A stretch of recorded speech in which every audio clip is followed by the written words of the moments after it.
Good evening, everyone, and welcome to Creating Your Beautiful Home Part 2, the second in a two-part installation in the 2020 Insight series. It's great to have you guys all with us. I am excited as heck to present to you guys tonight. We've got a great presentation, and I want to say thank you to everyone who's made time in their lives to learn a little bit more about how to create a beautiful home. I'd like to start off by introducing myself. My name is Michael Klement. I'm a residential architect. I'm the principal of Architectural Resource. And then I'd like to introduce my team who's with us tonight. I'd like to say hey to Gary Cade, and you can see Gary Cade there in the blue shirt. And then underneath him is, depending on how you're looking at it, but next to him, I'm seeing Chloe Ferrari, who's actually master of ceremonies tonight. She's the one who's manning the controls. Austin Harrell is joining us all the way from the other side of the mid-set of the state. And there's Kimberly Hayner with us as well. They will all be coming back with us in the breakout rooms later. But for now, I just want to say thank you and let's move on to the presentation. So just a quick overview. This is the 2020 Insight series. This is the second of a 4-event series that we're calling the Bowtie Chats, in case you were wondering how we came up with that. Event 1, which we've already completed, is creating your green home. Event 2, which we'll be completing this evening, is creating your beautiful home. Event 3 is creating your not too big home, and that's going to occur on September 10th, part 1, and September 24th, part 2, and then finally creating your energy-free home, which is on a lot of people's minds these days. So here's a little bit of housekeeping. The first 20 minutes of our presentation this evening will be my sharing of insights and knowledge from almost 40 years of doing this. Where does the time go? Second 20 minutes will be breakout rooms for open forum discussion, and you will be automatically moved to a breakout room based on your specified interest in why you're attending. So these rooms are going to be designed specifically for you. And that you will all be muted until the breakout room. So any questions, comments, thoughts, ideas, things you want to talk about in the open forum discussion, hold on to those until the end. All right, let's get this show on the road. So beauty is only skin deep, right? Well, not so. So as I explained last time, I want to do a quick review here because we have some new attendees on. This is about creating a truly beautiful home. And a truly beautiful home looks beyond the surface to what is underneath. And what we look at is what we call the rule of 3. The big 3, which we covered last time, which are the rules, the goals, and the budget. And then the even bigger 3, which we're going to be covering this time, which is about space, adjacency, and circulation. And by the way, if you weren't able to join us for the part 1 of Creating Your Beautiful Home for the big 3, this is available for viewing on the Architectural Resource YouTube channel, courtesy of our own Austin Harrell. So let's get rolling on the even bigger 3. Architectural design, I hate to make it seem so trivial, but really is nothing more than problem solving in physical space. It's about connecting the dots, but before you can connect the dots, you have to understand the dots. Tonight, we're going to be sharing what we're calling the even bigger 3. And these, to us at Architectural Resource, have proven to be over time the 3 fundamental pillars of good architectural space planning. And they are space, adjacency, and circulation. Every successful architectural project that we've ever done has been based on thoroughly understanding and using these tools. Let's start first with space. Space has to do with function. The old adage of form follows function, kind of true. Because if the function isn't dialed in, it doesn't matter how beautiful it is, you're going to discover in the first week of living there what ain't working. And so what we look at in terms of function is the activities. What is actually going on inside of these spaces? Because architecture at its fundamental core is simply about enclosing human activities, putting shape around human activities. And so when we begin a project, we start looking at what are these spaces, and the spaces are given by what are the activities. You'd be surprised how many times people get busy thinking about spaces they need before thinking about what activities those spaces are going to be housing. The second most important piece in this arena of space and function is furnishings. Furnishings are what we call the stuff of human activities. There have been many opportunities that we've helped people with projects, particularly in remodeling situations, where they moved into a house, and there was one in particular where the house had been remodeled, and someone did a wonderful kitchen remodel and created this dining space adjacent to it that was just a little bit too small to house a four-top table and a little too big to ignore. So why that happened is that the designer failed to look at the furnishings, what's going to actually go inside those spaces. I don't know if you've ever had a chance to rummage through house plan books, and they're out there, they're a dime a dozen.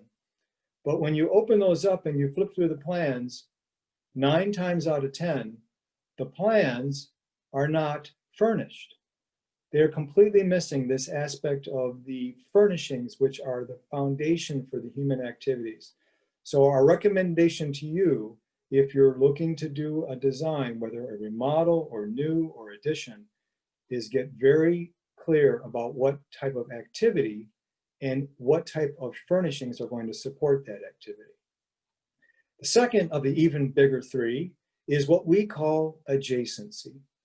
Adjacency has to do with related functions, activities, and their interaction. So basically, it's determining what relates to what. That's what makes it into a successful architectural design. So those same diagrams that we showed you earlier, we want to look at the relationships that exist between these spaces. Are they strong? Are they moderate? Are they light? And then we group the individual spaces based on those relationships. The interaction between the spaces becomes key to the successful architectural design solution. What we look at is these ideas of adjacencies happening not only within the house, but also within the site, where positioning and location makes a very important part to the successful design. So this is a real live project. I'm going to share with you an actual design challenge that we faced working with our clients, where they presented this home to us. And the question is, as you look at this, is trying to determine where might the entry be, where might the lake view be. So as we looked at this and did our site analysis, we discovered that how this was laid out, the lake view, which was the primary aspect of the house, like the key most important part of this house, had, as you see in that bright red circle, the mechanical room occupying 1/4 of the wall, which was providing access to that lake view. The other thing we found is that the entry, which came in off the deck there to the top of the drawing, walked right into the family room. So the idea of the adjacencies of the activities and the spaces as not being something that was being addressed kind of loomed large for us. So this was our design solution. And what we did was move the mechanical space off to the side, freeing up the floor space to bring the kitchen and the living and open up that whole entire area. So the entire half of the house had visual and physical access to the outside. We also took the entry, rolled it around to the side. It created essentially a new space, which had been basically a hallway, now became a dedicated bedroom space. So here is that same orientation with the same diagram color references. And you can see how we move the utility function off that main wall.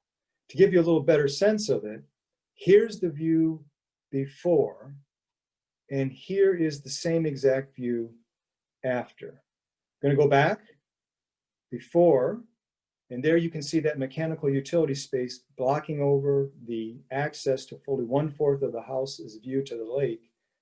And here's the view after. Complete transformation, all born out of understanding and using adjacencies as a fundamental design principle. Now we're moving into circulation. Circulation is an oft overlooked aspect of good design. And this has to do with the progression, is how you move from space to space to space. So the activities are interconnected, but what ties these activities together and these spaces or function, if you will, is the circulation. Circulation is what we consider the string that ties all the adjacent spaces together. So what does that mean? Let's take a look. So remember back when we were talking about the spaces and the function and the activities of the spaces.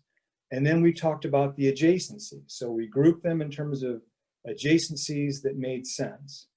Now we're going to start looking at the circulation, or the way that you move the string that ties these all together. So imagine, if you will, like in the diagram that's being presented, these spaces had the primary circulation path running up and down. Let's call it north and south. That would generate a type of use and functionality that would be entirely and wholesale different, and potentially different in terms of its effectiveness than this use and functionality. Same spaces, same adjacencies, but we're changing the primary circulation route and completely changing how that would occur in using the actual house itself. So here we are again, a real live design example. So this is the first floor of an existing house. And what you'll notice here is the kitchen is at the upper corner of the house. And I'm just going to draw here. Here is one entry. Here is the other entry. This is where there was a driveway adjacent to the house, and the car parking was to the rear. So that made this the primary entry for the house. So you would come in here, and then you would take a meandering path through the kitchen to get to the house, which essentially meant that the kitchen was a glorified hallway. So this is how the circulation laid out, and those same color references to the spaces. So you would come in here at the primary entry, circulate through, and have to come back into the house. Now, we looked at this and we thought, there's an inefficiency here that we can certainly address and make a huge difference in this home. So our design solution focused almost entirely on circulation and improving that. So here is the after design. What we did is we moved the kitchen over to this side, and we shortened that circulation path so that you were able to come more directly, more immediately into the house. By doing that, we gave the kitchen dedicated, isolated, protected working space, completely transforming the way that the kitchen operated, all by considering and addressing the circulation. So let's take a look here. So here again is the diagrammatic layout. So we have the kitchen as a dedicated space. We have the circulation that moved in through the house. And if you remember before, we had an access point here. We moved that access point here and pulled their daily dining over here and gave them access to their private rear backyard. This whole entire design solution, every single aspect of it, was born out of the consideration of circulation as one of the fundamental principles of design. So let's take a look at some before and after shots. These are always kind of fun. So this is taken from that side entry, looking across the kitchen to the rear entry area. And you can see how you would come meandering through the kitchen to make your way into the house. That's the before, and this is the after. By merely moving that circulation on the other side of this area, we were able to completely generate an effective design solution with a highly functional kitchen. And while we were at it, if you notice, we emulated the look of existing design elements and brought that archway through the home so that we could now tie visually through as well. So we completely opened up the home and didn't add 1 square inch of footprint. All this happened inside of the footprint of the existing home. Here again, before view. Now we're back in the body of the main house, and you can get a little peek of view through there. And then this is how you would have come into the house before, with this meandering path through the kitchen. And in the adjustment that we did for the design, we moved the kitchen over, we brought that circulation in, and look at how nice this is. That was hiding behind that kitchen. Let's go back to the before. You had no idea that there was an outside there that you could participate in. Now they have direct access to their rear patio. So these are the three, even bigger three, fundamental aspects in architectural resource that we look at to create a beautiful home. So there are, in our world, 3 steps to creating your beautiful home. And this is our 3-step design process, where we begin by exploring visionary design possibilities. That's what the first stage of our design process looks like. The second step is, after we put form to the whys, we cohese this together. I think that's a word. We unify this together into a design direction, a cohesive, unified design direction. And then the third step is to map out that strategic plan, is how this all comes together. So we take it from broad brush to more focused to laser sharp, and hold your hand as we take you through this 1, 2, 3-step process. And I see Gary has joined us. I'm going to have Gary Cade, our sustainable building consultant, share a few thoughts and perspectives, because he's been around the block. He's seen a few things. And one of the things I like about Gary is Gary provides a builder's perspective to all the things that we're up to. Gary, take it away. Thank you, Michael, and thank you all for being on the call tonight. Appreciate you being here. And just real quickly, as Michael said, I've been at this a while, close to 40 years now. And we as a group of builders are very, very slow to innovate. In fact, we like to keep doing things the same way we've always done them. In fact, such that what we're building today is what I coined a term called BNOs. So what we're building are brand new and obsolete homes, because we're building homes the same way that we've done for years. And the key is to have future vision, be building a home that 10 years from now is still cutting edge and not brand new and obsolete. And that's where planning comes in.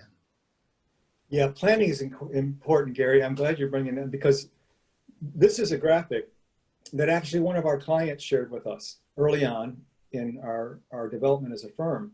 And we latched onto that, and we've used it ever since. And he called it the planning pyramid.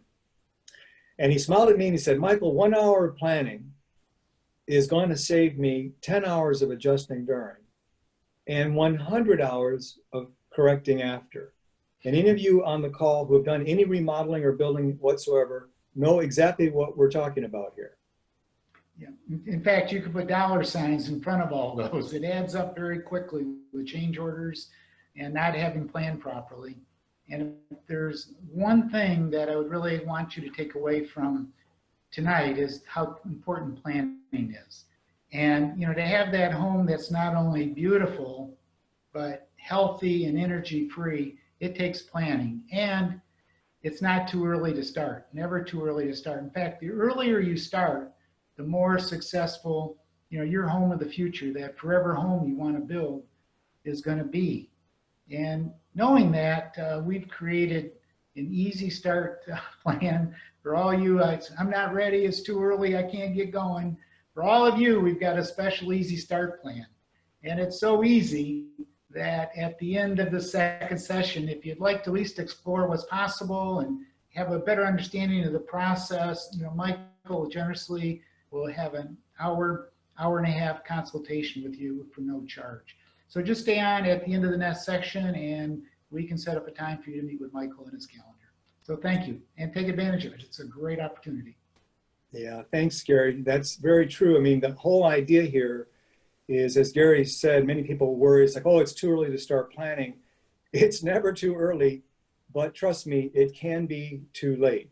We've had unfortunate situations where clients have come to us, and in many cases, they're building a new home and they've already bought the property, and then we're scrambling to try to make things work before even knowing if that's the right property for them to purchase.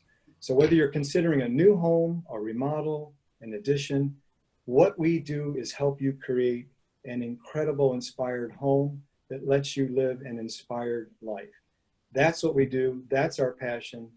That's what I'm up to. That's why I was put here on the planet.